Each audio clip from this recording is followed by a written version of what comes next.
Well, hello peoples, this is Chris aka Sonic2 and welcome back to another episode of Random Creepypasta Stories. Now today, in the Random Creepypasta Stories, we'll be looking at a creepypasta called Experience of 1928. Now, I have no idea what this creepypasta is about, so without further ado, let's get started reading it. In 1928, Russia conducted scientific experiments. Their test subjects were homeless people that no one would notice were missing. They decided to test a theory on how the human body reacted to death, and if their bodies could be reanimated. The following is a translated journal of one of the scientists. September 21st, 1928. I have been recruited along with other anatomists. We are going to start our experiments tomorrow with 6 test subjects. We have earned their trust by telling them that we will provide food and shelter for the next month in exchange for simple tests. September 22nd, 1928. I have been told to keep a weekly journal to track the progression we make. I have been given a sheet that explains the nature of what we are doing. We are going to have test subjects in locked rooms with a few beds, tables, and chairs. We are giving them hardly any food and very little water. As well, there is a gas dispenser on the wall. The gas will make the subjects lose the will to live. Soon they will become depressed and die, leaving us to find a way to bring them back. If this experiment is successful, then we will have an unstoppable army of the living dead. September 29th, 1928. So far, 5 of the subjects are still somewhat healthy conditions. The 6th, a middle-aged man, has lost most of his body weight and gone insane. He sits in the corner, staring at the others and mumbling something in a language we cannot understand.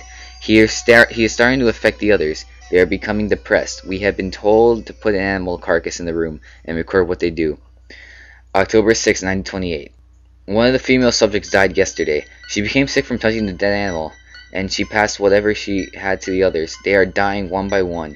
You can see with the photo attached that she got very dehydrated and was not very healthy. We will begin to reanimate tests after the last subject dies. October 12th, 1928. We have tried to reason with them. We managed to bring them back, but they would not listen to us. They already killed half of us. They are mechanically ripped them apart and slowly ate them. We have been locked in with them for 5 days. The overseer of this project has deemed it fit to leave us in here, as he believes that we are too infected with what killed them, and also what has brought them back as ruthless killing machines. October 18, 1928. This is my final entry. It has been 12 days, and I am the sole survivor. I have locked myself in a storage closet, and I am living off the very little. They have cornered me in here. I cannot even open the door. If this is found, please tell my family that I love them. Aftermath. Officials were sent to the facility a month later in protective clothing and discovered this journal. They also found these beings smashed their way through the closets and ate the man. He tried to write something on the wall with his pen that resembled "God forgive us. They have escaped." And it just ends there.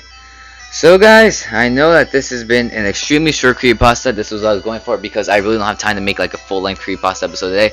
So what do I think about this? I mean, this creepypasta is okay at best, because in most scary stories, of course, we have that crazy scientist who tries to reanimate the dead with some kind of random gene. But in this, it's more on the lines of like a really short story to tell. I mean, like, if they want to make the story better, I would have given a little bit more depth into the story. Like, instead of just giving us maybe like 5 entries with only like 3 sentences, they could have at least given us like what the test subjects had done when they reanimated them. I know that as soon as they reanimated them, they started killing out the other scientists, but I mean, like, I would have liked a little bit more like depth into it, like what they did to reanimate them back to life in the first place. Like, did they inject them with like a needle with like a serum in it, or did they just like do some random experiment on them? I don't even know. But guys, sorry if just wasted your 4 minutes. Just go with it. But if you have any suggestions or want to check out any other random creepypasta videos, just check them out. Or if you have any suggestions to make this creepypasta better, leave in the comments below. So guys, if you like what you see here, like, comment, subscribe, or do whatever you want. And peace out, peoples, and brr.